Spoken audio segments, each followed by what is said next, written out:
Jimmy. Good morning. How's everybody doing It's today? a long day for you. We love that you're starting with us. Oh, no.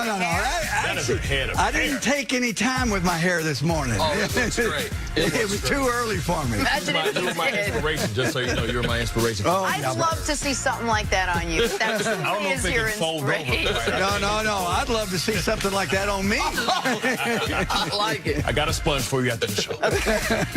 All right, Jimmy, if anyone knows the pressure of coaching the Dallas Cowboys, it's probably you. Of course, you dealt with that pressure pretty well, winning 2 Super Bowls. Well, Jason Garrett would love to be in that position right about now, but according to reports, he needs to win the Super Bowl this year if he wants to keep his job. Jerry Jones was asked about his level of commitment to Garrett. Here's what he had to say.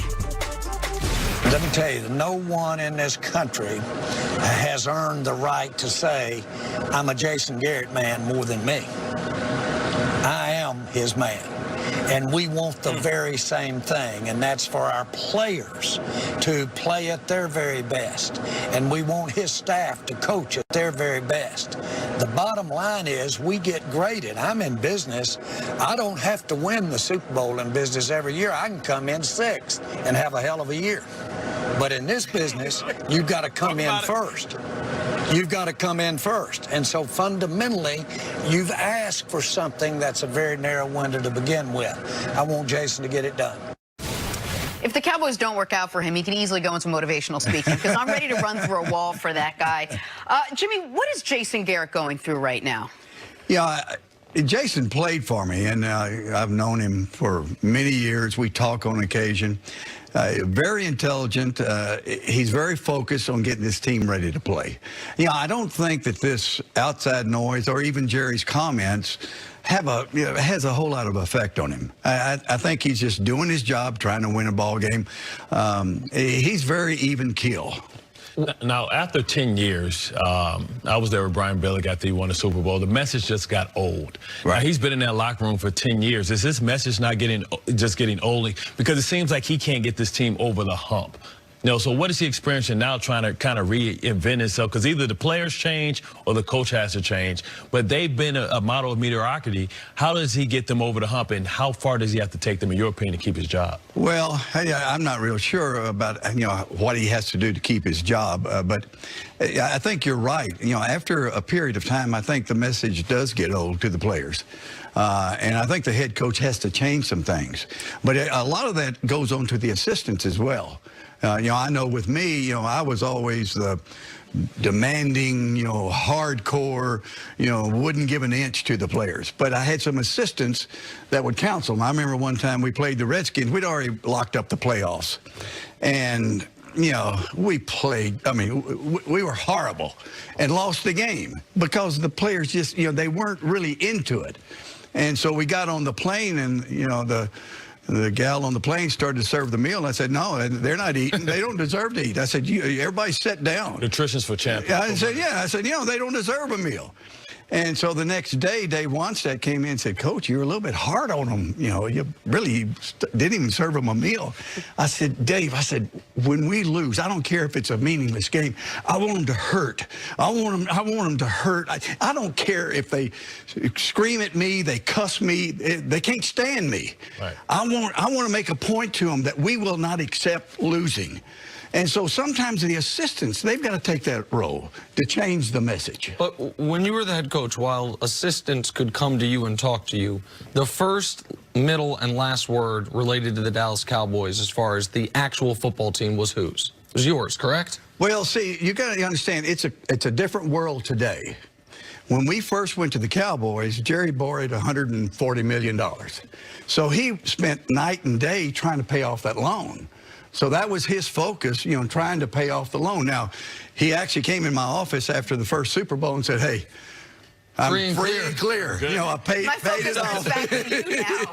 But the reason I ask is I just wonder how difficult of a position, whether it's Jason Garrett the rest of this year, whether he keeps the job or not, when the Cowboys, the head coach of the Cowboys is in a very unique position where he's not the biggest voice on the team. Right. And for certain players, particularly star players, you do wonder if they have a back door to the owner's office and if that undercuts the message of whomever the coach is. I can't say because I'm not there. I know this. I know the players have to respect you. They have to, look at you with credibility. And if they do that, they're going to respond.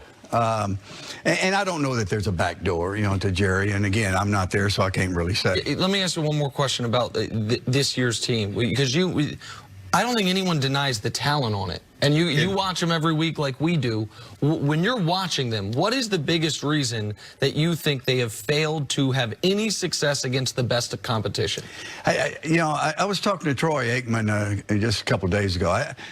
I don't know that this team is mentally disciplined, tough, demanding.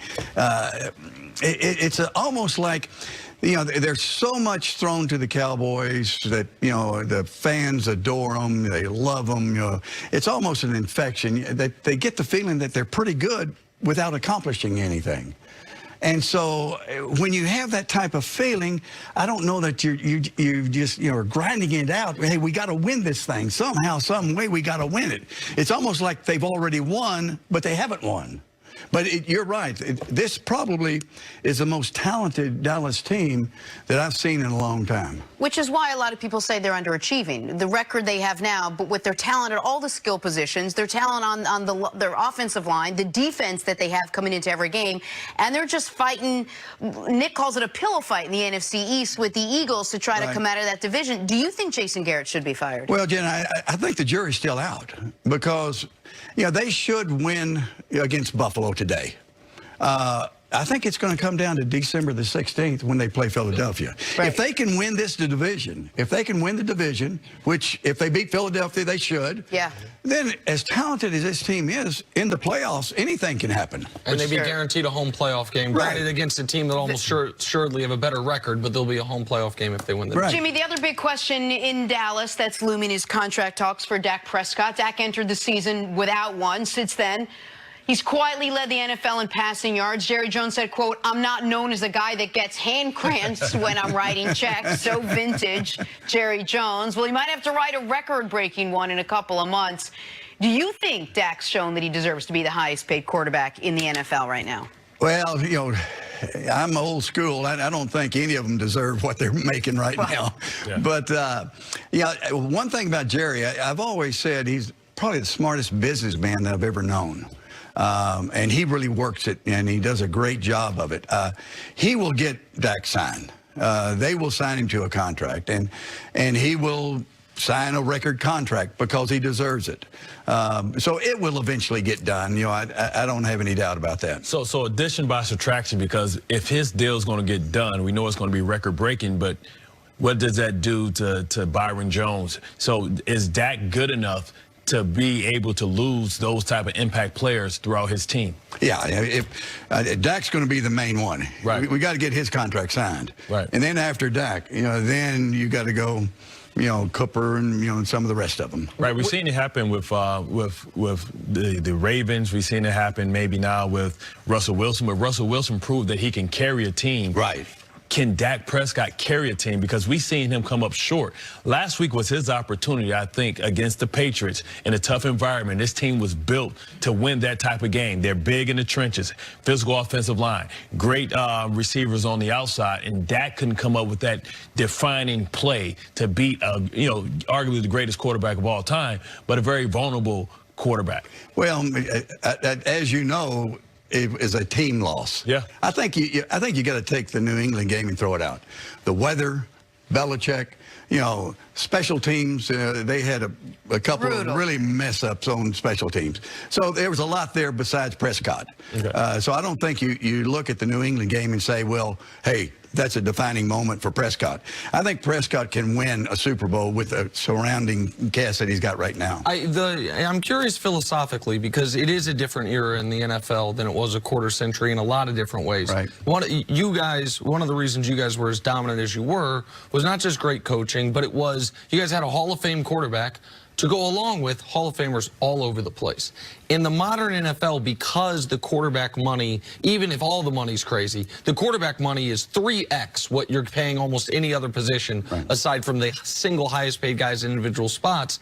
If you were building a team, do you think that you would be better off having a middle-of-the-road quarterback that is paid as such, or a $40 million a year guy. That's not Russell Wilson, Patrick Mahomes, Aaron Rodgers, a good but not MVP level quarterback. That's going to cost you your right tackle, your nickel corner, and your tight end, because that's the math we're talking about. Nick, I think in today's football, and it has changed. I think many years ago you could win with a middle-of-the-road quarterback and a great team. I think because of the passing game and the rules the way they are today, you've got to have a great quarterback to get you over that hump to win the whole thing. And so you got to pay the quarterback. And the one thing people didn't realize, we had the youngest team in the league, when we won the 2 Super Bowls. Not only was it the youngest team in the league, it was the lowest paid team in the league. The whole key is drafting good players. You can't build it with free agency. Draft good players. That way you've got your salaries down low, but you got to have that great quarterback. And that brings us